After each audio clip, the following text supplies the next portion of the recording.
Assalamualaikum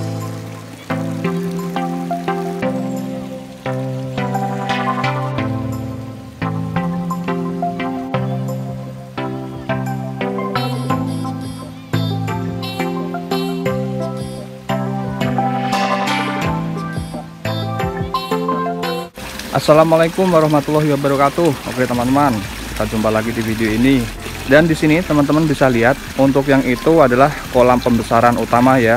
Untuk ukurannya itu panjangnya dari sana sampai sana itu 6 meter, kemudian lebarnya 5 meter. Dan kedalamannya itu kurang lebih 1,3 meter atau 130 cm teman-teman. Dan untuk ketinggian airnya itu sekitar 120. Jadi untuk jarak tembok sampai air itu kurang lebih cuma 10 cm saja.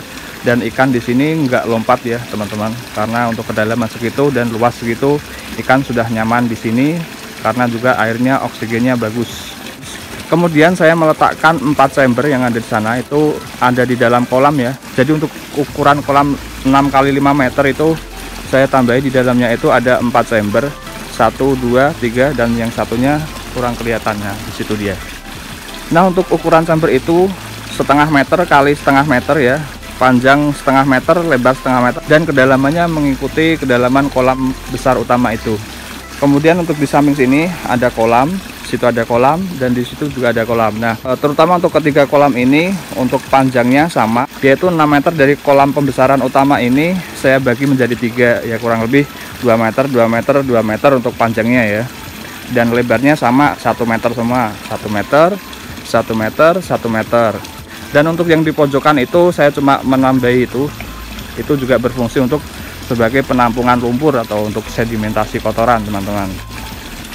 Kemudian untuk kolam yang panjang di sana itu ukurannya panjangnya 5 meter dan lebarnya 1 meter. Jadi saya buat supaya ini simetris ya, biar terlihat lebih bagus dan indah gitu aja. Dan sekarang untuk fungsinya, kolam yang ini saya gunakan untuk sebagai kolam penjualan dengan ukuran yang segini, minimalis segini. Ini bisa saya kasih ikan sebanyak 50 kilo ya teman-teman, atau kurang lebih 200 ekor bisa menampung di sini dengan syarat airnya harus kenceng, kemudian ada aeratornya juga kenceng, dan di sini airnya sirkulasinya harus bagus dan airnya harus bening terus seperti itu, supaya pembeli yang datang itu juga bisa melihat sendiri ikan-ikan kita sehat, ikannya penyakitan apa enggak. Nah di situ, jadi di situ airnya saya buat pendek, kurang lebih 50 cm.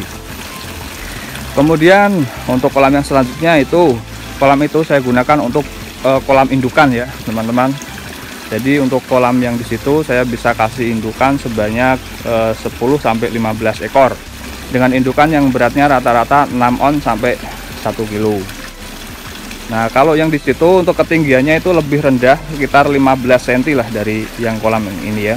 Nanti kita coba ukur, saya juga lupa itu pastinya berapa jarak ketinggiannya. Dan untuk dasarannya ini sama sampai sana sama. Jadi kolam ini semakin ke sana itu semakin cetek ya teman-teman, semakin dangkal, karena di sini saya buat ngetrap supaya itu ada air terjunnya bisa jatuh dan bisa untuk menyuplai oksigen biar kadar DO-nya bagus airnya. Nah untuk kolam yang ketiga itu adalah untuk pembesaran burayak. Jadi indukan yang ada di sini itu kalau menetas pas waktu di siang sekitar jam 10, jam 11, jam 12 itu anaknya pada ngambang teman-teman. Jadi anaknya pada ngambang dan dia hanyut di kolam ketiga yang itu. Nah, jadi otomatis saya nggak perlu untuk menjaring-jaring burayak yang ada di kolam indukan ini, langsung hanyut ke kolam yang ketiga itu. Jadi di kolam burayak itu saya sama sekali nggak kasih makan, di situ cuma ada lumut dan ikannya itu cuma makan lumut, dan seminggu itu pertumbuhannya sangat cepat sekali teman-teman. Kemudian karena burayaknya itu masih gampang hanyut, bahkan kadang juga burayaknya itu bisa hanyut sampai ke kolam pembesaran itu dan dimakan ikan-ikan yang di situ. Nah jadi itu untuk kolam yang space 1, 2, 3 itu saya gunakan untuk burayak, biar burayak bisa bebas leluasa berenang-renang di situ dan bisa besar dan bisa sampai ukuran 46, dan nanti baru saya akan sortir dan saya pindah-pindahkan di kolam yang pas untuk ukurannya. Dan untuk kolam yang panjang itu saya gunakan untuk sedimentasi ya teman-teman. Jadi karena di sini ada ikan, di sini ada ikan, di situ ada ikan, jadi kolam yang panjang itu membuat aliran air itu landai, pelan dan melambat, tujuannya supaya kotoran yang bercampur dengan air itu, kotorannya bisa mengendap, memisah sama air, mengendap di dasar, dan airnya yang itu di grojokan tengah itu bisa keluar lewat situ. Nah, itu kenapa saya taruh di tengah, padahal airnya kan alirannya dari sini sampai ke sana. Kenapa nggak saya taruh di ujung sana? Nah, nanti ada alasannya tersendiri teman-teman. Nah, sekarang saya mau mengajak untuk pemipaannya dari kolam pembesaran, kemudian chamber filter, dan kolam yang ada di samping ini. Dan sekarang kita mulai mendekat yuk.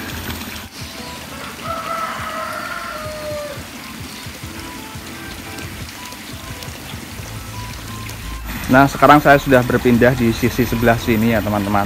Jadi untuk kolam pembesaran ini dasarannya miring ke sini. Jadi untuk kolam yang di bagian paling dalam ini saya buat 2 bottom drain di sebelah sana dan di sebelah sini dengan menggunakan pipa dengan ukuran 2 in. Nah, dari pipa bottom drain yang saya tanam itu keluarnya lewat sini teman-teman. Nah, ini dia ada 2 pipa ini.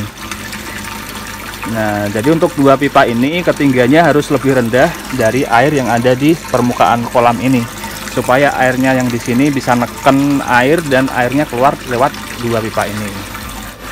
Nah, kemudian untuk pemipaan chamber ini, terutama untuk pembuangannya, setiap chamber ada pembuangannya teman-teman. Ini juga berfungsi sebagai kontrol level air ya. Dan ini chamber keempat, untuk pembuangannya saya sembunyikan ada di dasar, karena untuk chamber keempat ini jarang sekali saya bersihkan, bahkan sampai setahun masih kuat dan bersih teman-teman. Dan untuk jalur pengurasan pipa ini satu jalur ya teman-teman. Dari sini pipanya nyambung pakai T di dasarnya saya tanam, dan keluar ke pipa pembuangan sampai di ujung sini. Yuk, mari kita lihat. Nah, ini dia. Di sini keluar airnya terus karena di atas sana airnya mengalir terus yang dari gunung teman-teman. Jadi walaupun kolam ini diisi air terus, airnya tidak bakal bisa membludak gitu. Nah, jadi karena kolam ini diisi air terus dari air gunung, airnya juga keluar terus teman-teman. Nah, ini dia. Jadi air yang melampaui batas ketinggian pipa ini akan keluar lewat pipa pembuangan ini. Ini juga bisa kita cabut, nggak dicabut juga airnya bakal keluar lewat pipa ini dan keluar lewat pipa pembuangan di sebelah sana. Nah, ini bawahnya saya menggunakan T nyambung ke sini, T lagi nyambung ke sini, T lagi nyambung ke sini. Nah, kemudian dari chamber keempat ini, disinilah saya menaruh pompa, dan ini adalah pipa yang nantinya akan saya kasih pompa untuk menyalurkan air yang ada di sini. Saya pompa sampai ke atas dan nyampe di kolam-kolam penampungan itu. Untuk saat ini saya nggak gunakan karena air gunung sedang melimpah di musim hujan ini. Dan di sini saya menggunakan 1 pompa saja. Ini dia Yamaha WP105. Ini saya gunakan untuk mengairi ikan yang ada di penampungan penjualan ini teman-teman. Teman-teman bisa lihat airnya di sini sangat jernih sekali ya. Untuk pompanya ini sudah sangat lumayan sekali. Ini dengan daya 60 watt teman-teman. Kemudian di sini juga ada pipa ini dari air gunung, ini juga ngalir. Nah, tapi sementara ini saya matikan karena ini airnya biar mengalir deras di kolam penampungan yang ada di situ. Dan ini pipa dari situ, dari jalur air yang di situ teman-teman. Ini akan saya terangkan nanti di video selanjutnya. Dan untuk kolam penjualan ini juga ada pipa pengurasannya teman-teman. Jadi di sini ada pipa untuk menguras air yang ada di sini. Ini juga berfungsi untuk sebagai water level ya. Biasanya ini air kalau malam itu saya tinggikan, jadi air tetap keluar lewat sini dan keluar lewat grojokan yang ini teman-teman. Kemudian air yang dari situ mengalir ke sini di kolam indukan. Di sini juga ada pipa untuk pengurasan di kolam yang ini. Jadi semua kolam 1, 2, 3 ini pipa pengurasannya ada di pojok ini semua teman-teman. Dan ini juga nyambung. Di sini saya pakai L nyambung ke situ dan nyambung ke sana, dan pembuangannya jadi satu. Yuk, mari kita lihat. Nah, di sini. Jadi untuk kolam yang dari sana ujung turun sampai sini, ini pipa pengurasannya keluarnya lewat sini jadi satu teman-teman. Nah, untuk menghubungkan jalurnya ini saya di dalamnya tanam pipanya menggunakan T ya. Jadi T-nya saya sambungkan di sini, nyambung di sana, sampai di sana pakai L dan T.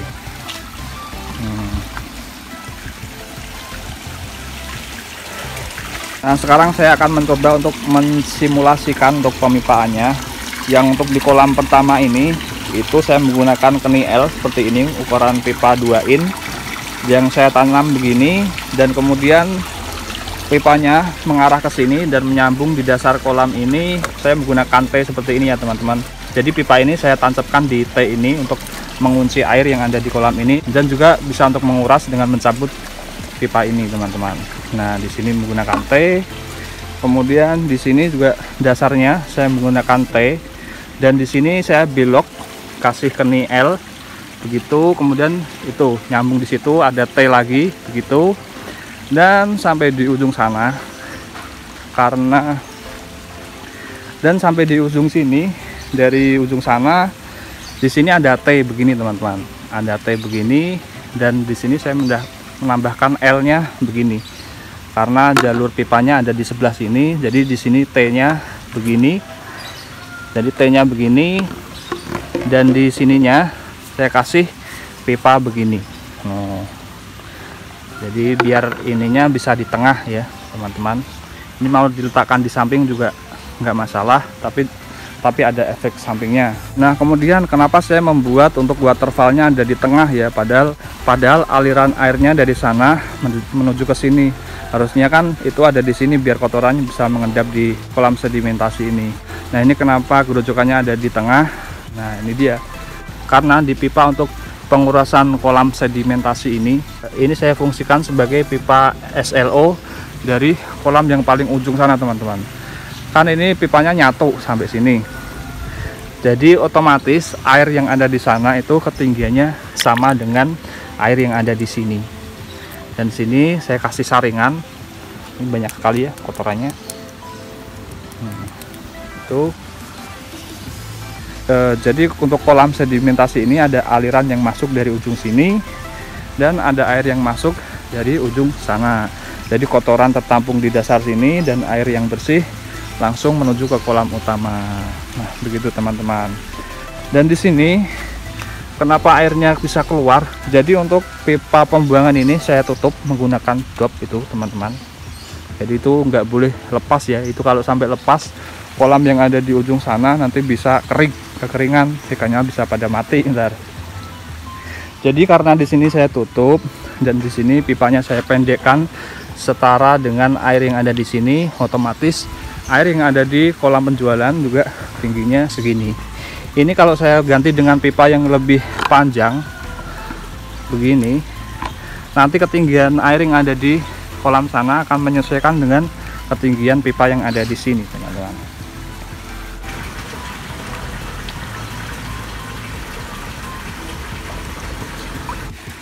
Nah, ini alhamdulillah untuk jalan yang di samping kolam ini sudah dicor, jadi kita nggak perlu becek-becek lagi kalau pas hujan, nggak perlu takut licin lagi. Dan ini kondisi kolam penampungan saat ini, ikannya masih ada dan belum terjual habis semua teman-teman. Ikan yang ada di penampungan ini tetap kita kasih makan supaya juga tetap tumbuh dan bertambah bobotnya, dan ukurannya semakin besar juga kita jual dengan harga yang semakin mahal ya teman-teman. Nah, ini dia untuk ikan yang dijual. Dan saya menggunakan jaring yang seperti ini ya, yang ujungnya itu rata biar bisa nempel plek seperti ini di dasar kolam. Jadi untuk menjaring ikan itu gampang guys. Saya contohkan seperti ini. Nah, langsung kena. Nah, oke teman-teman, jadi untuk video kali ini cukup sampai di sini dulu. Saya sudah mereview untuk jalur pemipaannya. Mungkin kalau teman-teman yang masih belum paham, nanti suatu saat saya akan buatkan video lagi yang lebih jelas, karena saya juga masih belajar bagaimana cara menyampaikannya dengan jelas, karena saya bukan guru dan saya di sini juga pemula teman-teman. Nah, oke teman-teman, untuk video kali ini cukup sampai di sini dulu, dan saya akan melanjutkan dengan video yang lebih menarik di video selanjutnya. Terima kasih sudah menonton video ini sampai akhir. Saya Benny Irwan, mohon pamit undur diri. Terima kasih. Wassalamualaikum warahmatullahi wabarakatuh. Oke, kita langsung aja cek ya untuk ketinggian jaraknya dari kolam ini ke kolam yang ke sini. Bisa pakai meteran. Ini dia 15 cm ya teman-teman.